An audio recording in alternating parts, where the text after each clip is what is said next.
रुकता है, इसका अर्थ है जंगल में आग तो कहीं लगी है। ऐसी स्थिति में Russian are losing 10 tanks a day as the Ukraine advance, यानी यूक्रेन ने जब से कमबैक वापस किया है, अक्टूबर 19 की यह खबर है, मैं आपको दिखाना चाहूंगा लेकिन जूम का बटन आज गायब है।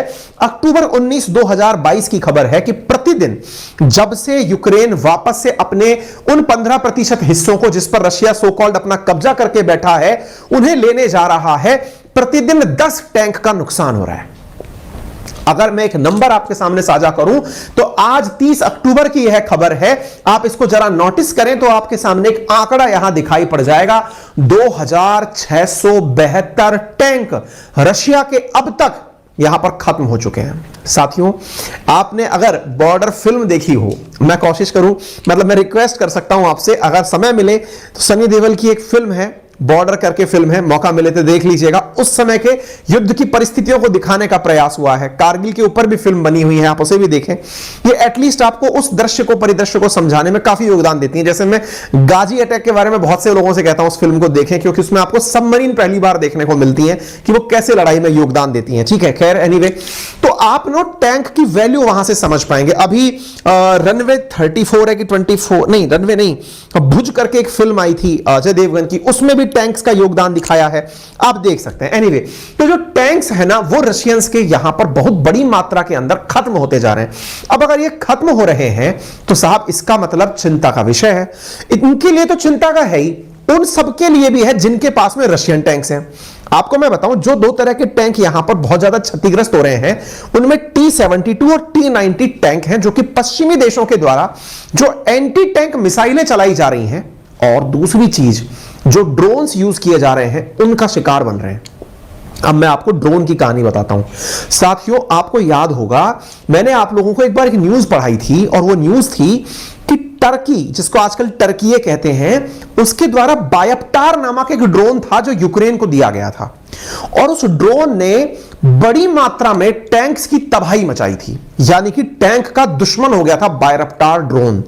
अब दो चीजें जोड़ना आप, टर्की ने किसको दिया था? यूक्रेन को। Ukrainian troops blow up Russian tanks with TB2 drone. ये TB2 वही बायरप्टार टर्की वाला ड्रोन है।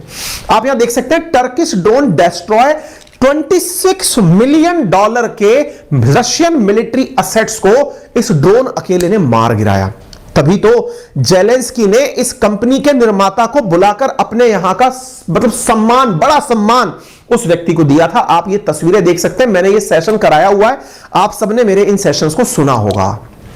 आप यहां देख सकते हैं, मैंने इसके ऊपर कहा था कि बायरक्टार ड्रोन्स के लिए टर्की ने कहा था कि मैं इन्हें भारत को नहीं दूंगा, फ्रेंडली नेशन को दूंगा। फ्रेंडली नेशन कौन है?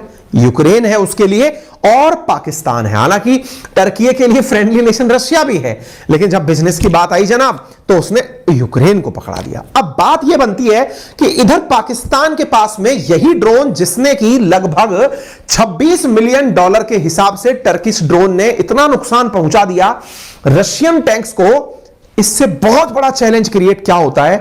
इंडिया के पास वही वाले टैंक्स हैं और पाकिस्तान के पास में वही वाले ड्रोन्स हैं। कौन से? बायरप्टार। अरे सर क्या बात कर रहे हो, ये सेशन कुछ ही दिन पहले सितंबर में तो पढ़ाया है आपने। टर्की बोल रहा है कि मैं दूंगा इसको।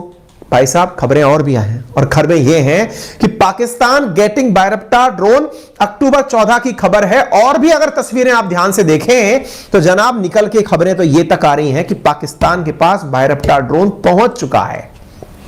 अब सवाल बड़ा बन गया, सर सच में सेशन की शुरुआत में तो लगा था कि रशियन टैंक का हश्र भारतीय सेना के लिए चिंता का सबब, अब अगर ये है तो ये तो लग रहा है कि सोचना चाहिए कि हमारी मेजॉरिटी टैंक्स T-72, T-90 प्रकार की हैं, और उधर की तरफ बायप्टार ड्रोन्स हैं, उनका पलड़ा भारी हो जाएगा। सर अब इसका क्या इलाज है? सर असल में क्या है ना, अभी तक जो युद्ध होते थे या तो वो फाइटर जेट्स के थ्रू होते थे, या फिर आर्मर्ड फोर्सेस जो कि टैंक के साथ चलती थी, आर्टिलरी लेकर, उनके साथ होते थे।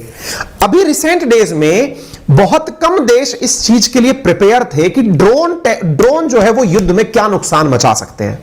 असल में आप लोगों ने अभी जो रिसेंट डेज में वर्ल्ड जो युद्ध देखे हैं, उनमें आपने जो युद्ध देखा है वो देखा है अफगानिस्तान के अंदर अमेरिका का। मतलब जो मेरी जैसी उम्र के लोग हैं, जो मेरे सेशन को सुन रहे हैं, मेजॉरिटी में लोग, उन्हें अफगानिस्तान वॉर के बारे में थोड़ी बहुत जानकारी है। क्यों? क्योंकि उसमें उन्होंने देखा था फाइटर जेट्स आते हैं, बड़े से गोले गिराते हैं या गोले बारूद टैंक से चलते हैं, यही होता था।